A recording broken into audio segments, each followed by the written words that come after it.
This video did not go the way I thought it would. I originally planned a 20-minute video all about how I take this old incubator, make it digital, and it works perfectly. Yeah, that didn't happen. That's part one, is the buildup. Part two, I have humidifier troubles, and that set off a chain of events that led to part three, which is a huge failure. And that failure caused a pretty big redesign, and eventually everything gets fixed, and that's where I'm at right now. So this is the video. Here we go.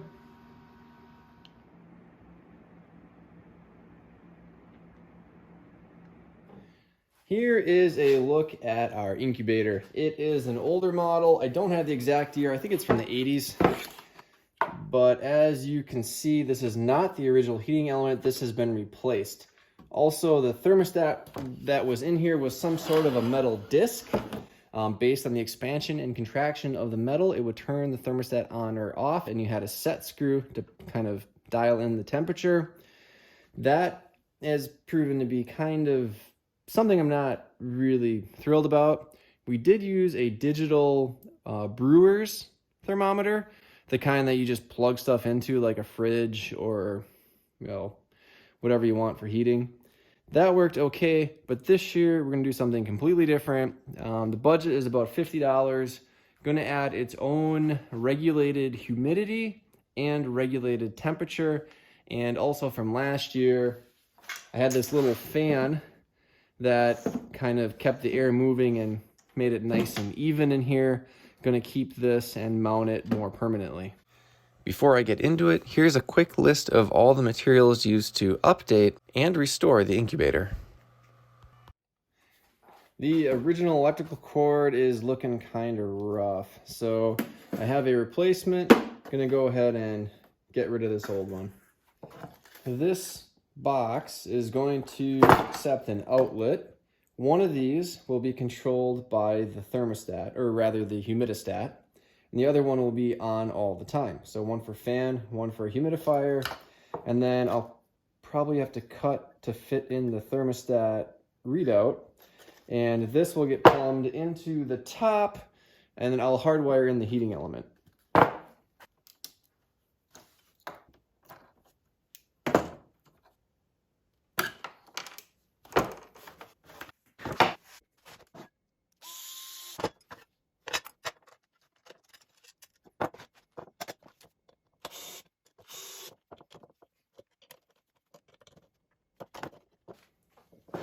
Okay, now I'm going to trace that.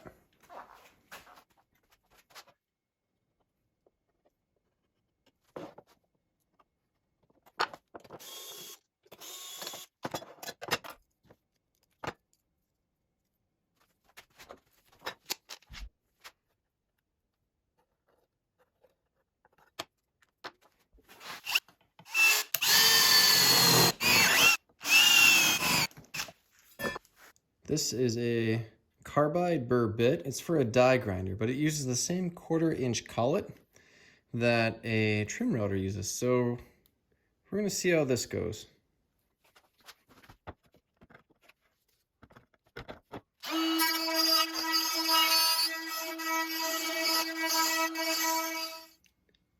One down, one to go. I did end up drilling out a bunch, just so I have less material to grind out. So that ground pretty well. I got rid of most of the extra. And now I'll just finish with a little filing.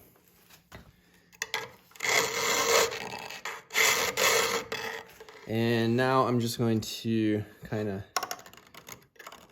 get rid of the burrs. This is aluminum, so an X-Acto knife is just fine for doing this.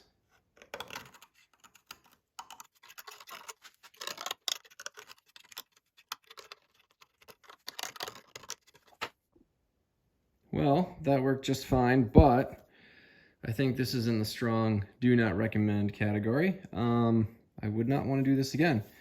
If you can find a plate, yeah, don't make one. All right, I'm gonna make one more attempt at metalwork. I've marked out, you can kind of see where I need to cut an opening.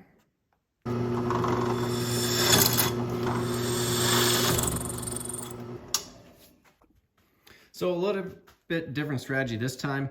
This metal is a little bit thicker, so I'm using a real fine wood bit in a reciprocating saw. So I'm just gonna connect the dots.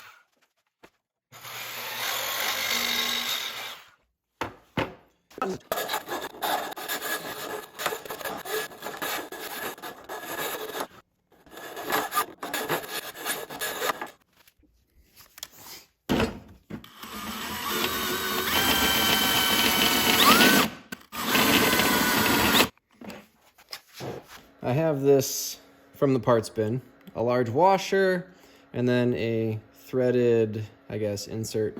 And that will go together here and hold it on top. Okay.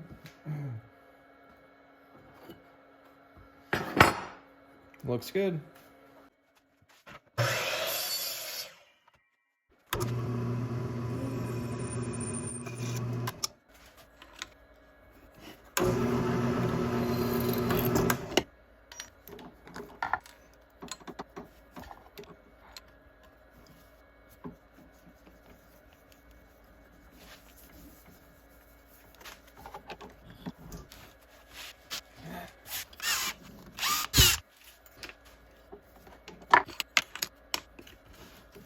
All right, so I have a little fan that's gonna go on the inside of the incubator. That just helps keep everything nice and even for humidity and temperature. So I'm gonna install that right now.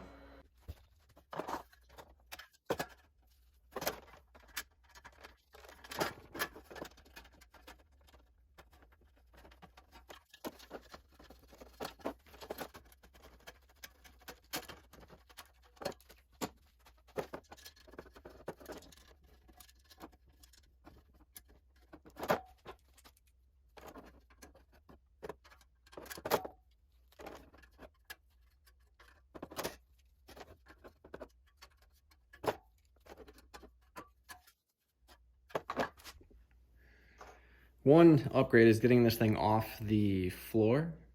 You might not think it, but baby pheasants, quail, they just jump into the fans. I cannot explain their need to hurt themselves, but even with this, I think there's even some little feathers. I think there might have even been an injury with this screen, but I'm not sure because I know I upgraded this 2 or 3 times last year, putting finer and finer screens. I think this is finally the right one, but I believe even this might not be perfect.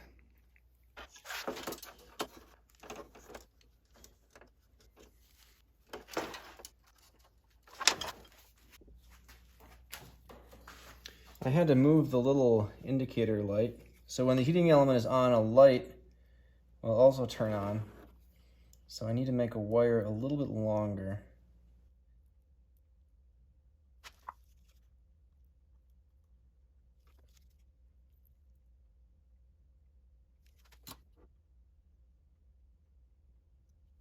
And now that it's soldered, I'm gonna add some shrink tube over that.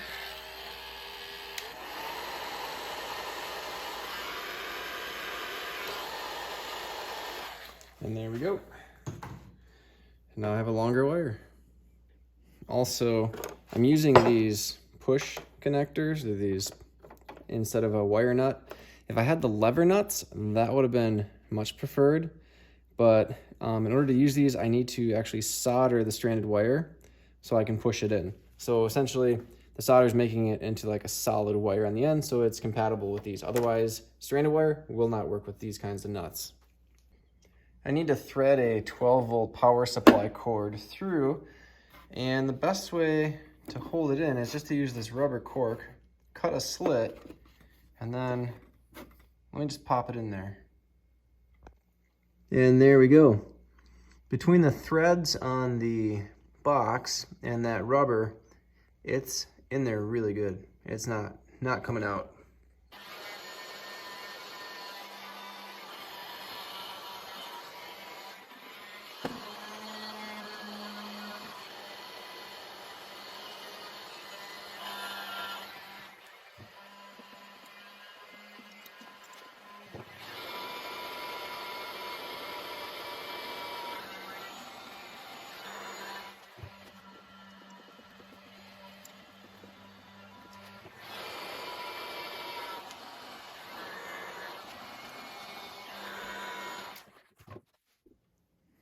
All right, the inside is all done now. So the fan is ready to be hooked up. I have the 2 power cords coming in, and the hot wire goes to here, which goes through the old switch, and the neutral goes over to here. So when it's turned on, the light is kind of attached as well. The light turns on when the element is on, and that is that.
Here is how the wires work. This is hot, this is neutral. So these two are coming from the extension cord or from the outlet. This is the probe wire. So you can see the order they're in: blue, yellow, green, red. These are for the humidity and temperature probe, which is inside the incubator. These 2 spots are relays, meaning that you have a hot wire coming in from the outlet or from the wall, and I have it bridged between these 2. So that makes 2 hot spots. The relay then will activate to this wire, which is positive, and this one, which is also positive. So one of these is for humidity, one is for temperature, at least the way I have it wired. The neutral wires for the heat and the humidity are wired into their respective devices. So only the hot wire is on a relay.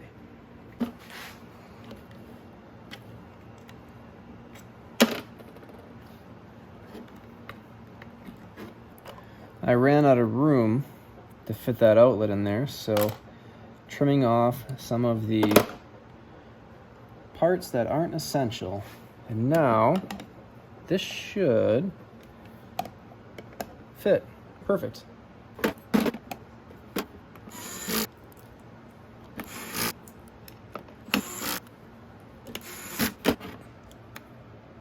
Well, that's a good sign.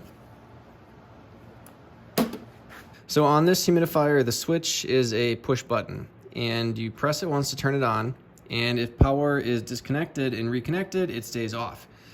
The only way to override that is to keep the switch constantly depressed. So now I've stacked up several layers of metal tape on the back of the switch, and I will try to reassemble it. There we go. Now the button is permanently depressed.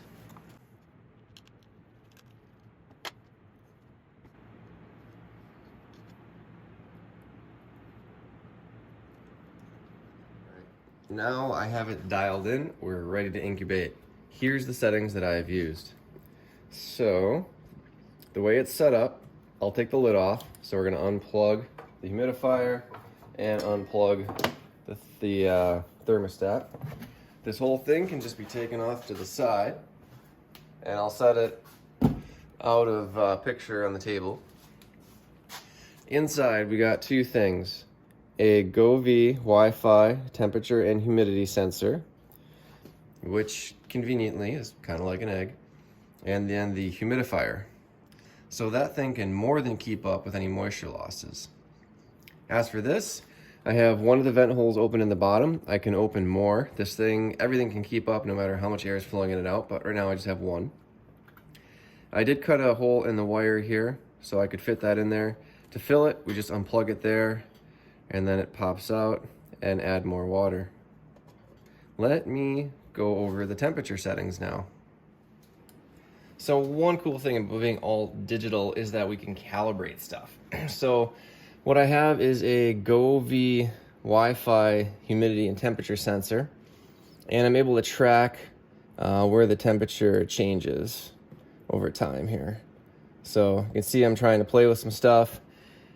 Also with this guy, if I hold down two buttons, I can calibrate the temperature, and then the same is true for the humidity. So I should be able to calibrate this to match what I'm reading at the egg spot, and essentially it'll be just set it and forget it. But we'll keep checking it, of course. The humidifier is lasting about 12 hours between fill-ups. For $7 in parts, I decided to extend that to 5 days. I started with a 2-gallon gas can that was damaged by mice. Yes, mice. We have some extraordinary rodents living in our snow-covered forests. In fact, an elder, after a few cold ones, once reminisced about the old days, when he and his old man used to hitch them up and skid logs out in the winter months. Now, without that constructive outlet, these rodents and their industriously high metabolisms are set to more devious activities. Anyway, I smoothed the rough edges of the plastic with a small 1/16 inch radius round over and a block plane.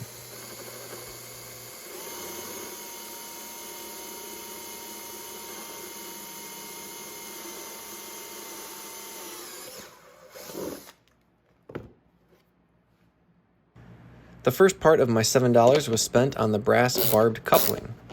The taper threads are supposed to self-seal, but I added a rubber O-ring anyway.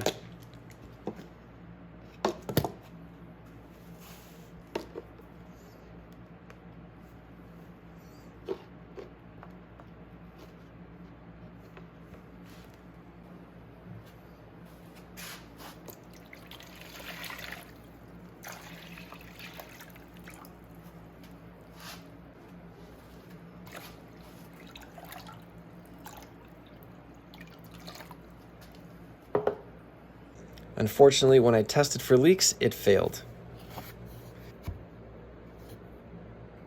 I then removed the O-ring and used Teflon tape.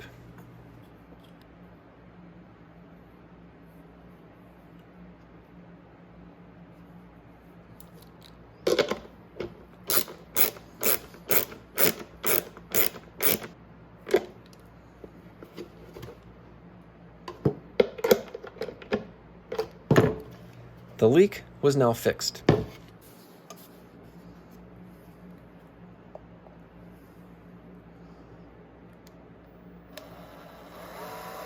The humidifier reservoir is a harder plastic. It didn't feel like it was going to crack, but I wasn't going to run that risk. Using a propane torch to heat the brass for just a few seconds, I softened the plastic and then the brass coupling threaded in smoothly.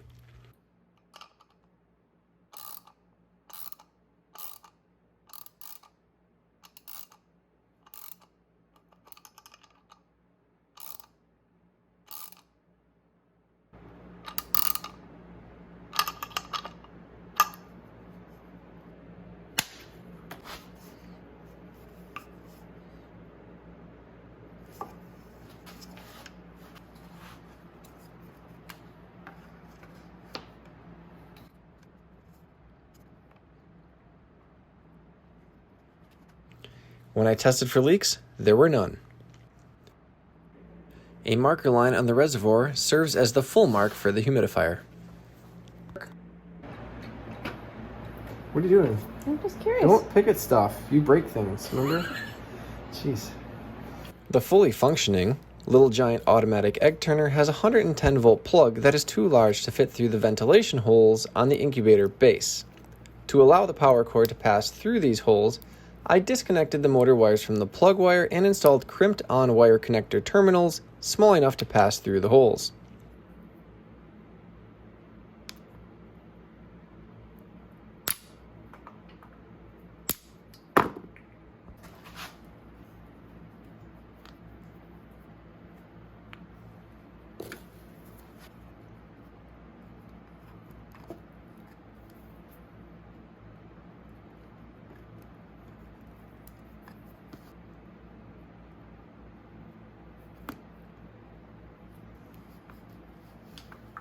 For extra security, heat shrink tube was used on the plug and connectors.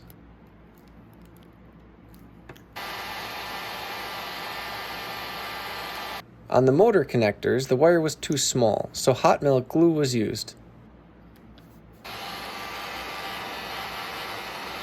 Trimming the plastic in 2 spots allowed it to fit neatly inside the incubator without affecting operation.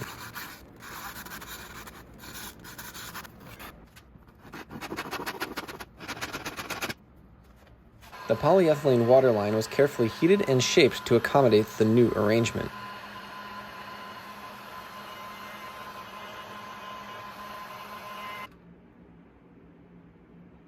The incubator upgrades are now complete. It should be able to operate for up to 5 days between water fills and checks.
One downside of adding the screens for the larger eggs is that there's not enough clearance for all the trays.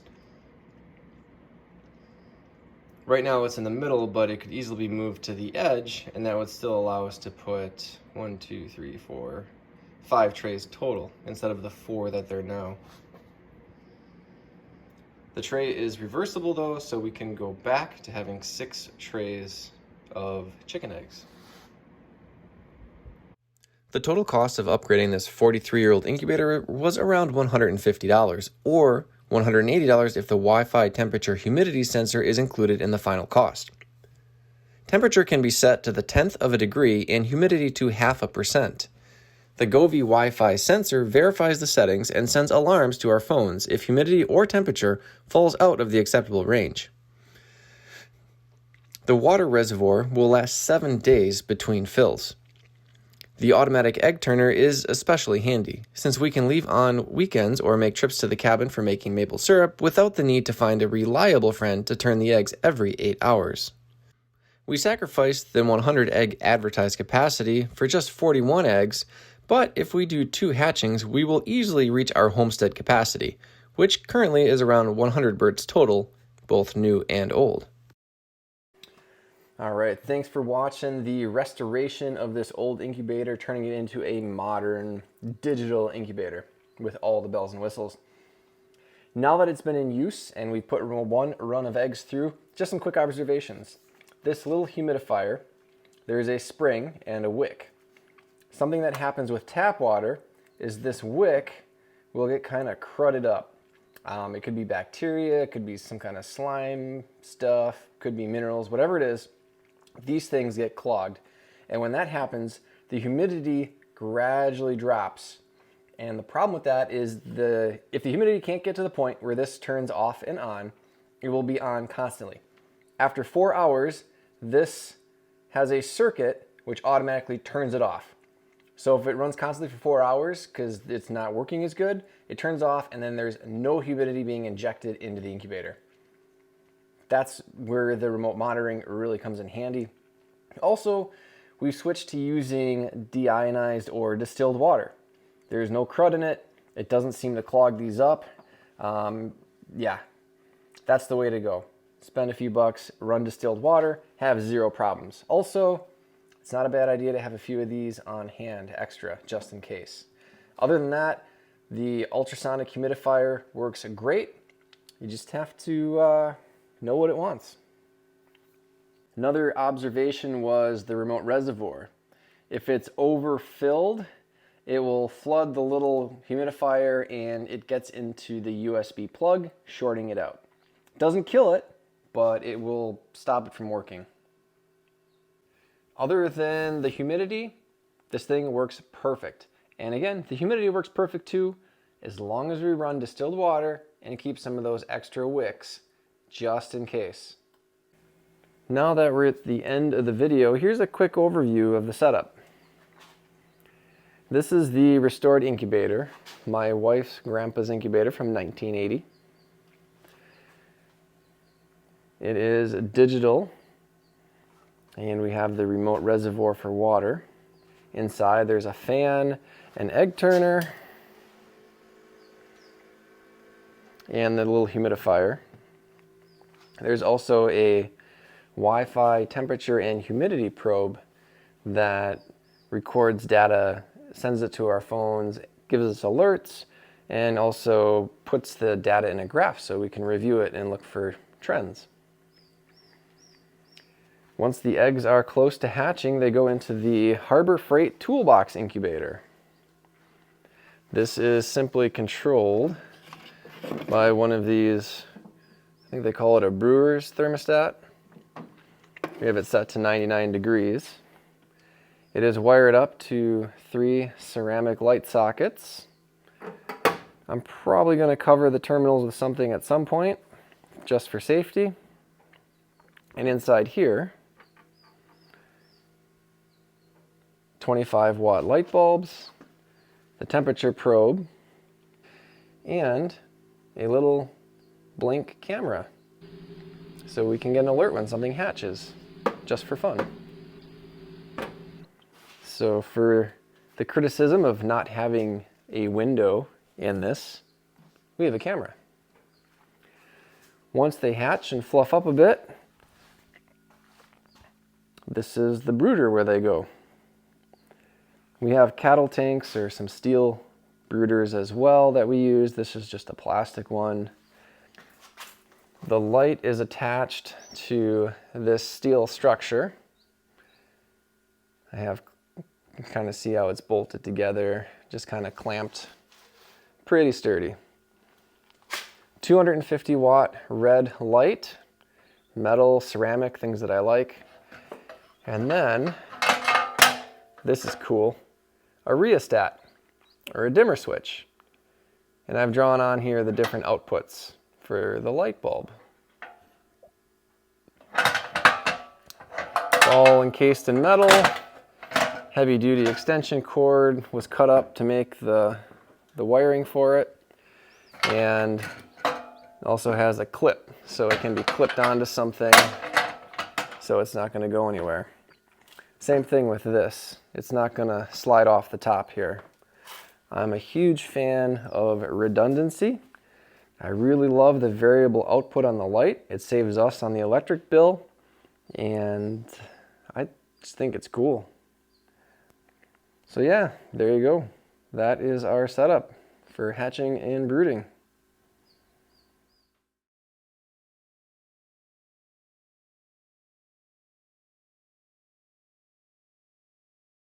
I hope you enjoyed the build video. It's been about 60 days since everything was tested, and I want to give you a quick update on how things are going. The Brower incubator that's been resto-modded has been doing well. However, something I've learned the hard way is that these $15 humidifiers from Amazon kind of suck. One of them is running at full capacity, making tons of humidity. The other two are operating at about 25% the output of that original one. I have no idea why. I'm sending back the ones that I can. Obviously, I've messed with two of them, so kind of stuck with those. We'll take a quick peek inside. It's fully loaded with eggs right now, and that's the humidifier that works well, and it's on backup. It's not really running. What is doing the heavy lifting is underneath the eggs. That metal disc is the lid from a steel barrel, and it's been cleaned up and filled with water. That round pan is providing pretty much all the humidity that we need, easily pushing the humidity up to 50%. The humidifier now is just backup. If this runs dry, that will take over, we'll get a warning, and we'll fill the lid. And I know that kind of begs the question, why even have that ultrasonic humidifier wired up to the control unit doing its thing when that pan does all the work? And that's a great question.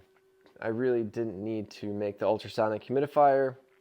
We're gonna leave it in there for now and see if it's useful, but essentially, totally not needed. A test egg was also lost in this incubator. Right now we have golden pheasant eggs in here, and this is a change. This little bracket has magnets, and the temperature probe is suspended from the lid.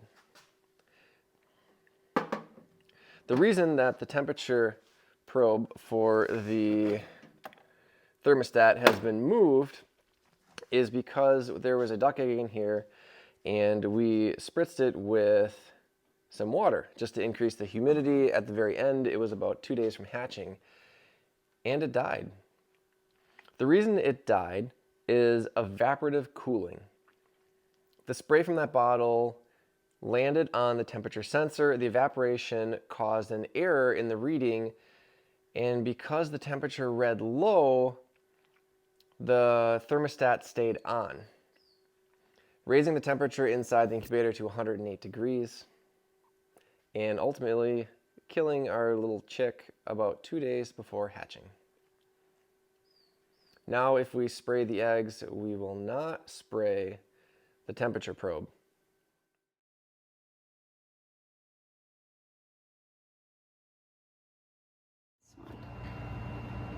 Yeah, that one's easiest to see. Last year, in 2022, we had 36 eggs incubate and 36 eggs hatch, and 1 chick died from birth defects. This year, we had a run that size and only 12 survived. There was something critically wrong with the incubator, and we just started another full batch. The temperature of each egg was measured, and the data was alarming. Some eggs were as cold as 88 degrees Fahrenheit, and others were over 104 degrees Fahrenheit. The cause of this issue was airflow, or rather the lack of airflow. When I added the water dish under the egg turner, I raised the eggs too high and obstructed the fan's ability to move air. Going back and examining the temperature graphs from the data logger, it was clear the signs were there all along. The rise and fall of temperature suggested an inconsistency, and I failed to recognize it. This led to a quick redesign. It had to be quick. The eggs were already 3 days into incubation. There was no turning back and no stopping. The first thing was to remove the egg turner and water dish and go back to the layout of 2022. Next, the humidity had to be sorted out. I used some tricks from last year, adding a piece of humidifier filter to act as a wick, though a sponge would also work, and positioning the fan to blow air into one side of the water dish. The fan was also upgraded from 0.2 watt 12 volt computer fan to a 0.7 watt 12 volt fan for increased airflow. So this is the final setup. This is what has been working. This is what we will continue to use. First off, the All the wiring and everything done for this, the temperature and humidity programmer, is perfect. There's no issues with that. I'm super happy with the way that turned out. However, one quick thing to note is this unit is kind of fickle. If these numbers get switched, so when it turns on and when it turns off, if they're inverted, it will turn on and stay on. That will cook all of your eggs, and it could possibly be a fire hazard, I suppose. I'm not really sure how hot it could get. Also, there's sometimes a little confusion about when you set the correction on here. So you can set a temperature correction by holding down the two buttons, and right now you can see it's negative 1.0. So negative 1.0 means that the temperature is reading low, so it bumps it up a little bit. And then this is just something that I need to remember every year, is these are what we want to shoot for. The 99.5 Fahrenheit, 50% relative humidity, and then the acceptable ranges for hatching healthy chicks. Take a quick peek inside the incubator. The fan is actually blowing air directly down onto that water dish. Not in the center of the water dish, but off to one side. That is pushing the air into the water dish and then out of the water dish and providing nice even airflow and humidity and temperature control to the entire incubator. Also, our Wi-Fi temperature and humidity sensor is on a hockey puck, putting the sensor opening, which is right there, at about the same level as the egg, giving us a nice accurate reading. I've also placed the temperature and humidity sensor off to the side. That way it's not directly over the water dish, because evaporative cooling could throw it off a little bit. One last thing to discuss are fans.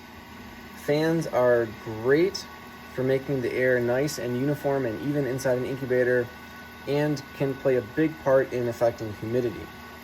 Right now I turn the fan downward, so it's blowing air onto the water, which is the entire bottom of the incubator. When you push air onto the water, you raise the humidity more than if you try to pull air off the water.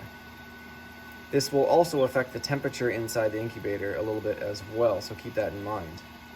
But by pushing air across the water, the humidity will get up to 65 to 70%. If the fan is pulling air off the water, so if I have it pointed upward, the humidity inside this incubator will only get to about 45 to 50%. It will also affect the temperature a little bit, but that can be compensated for.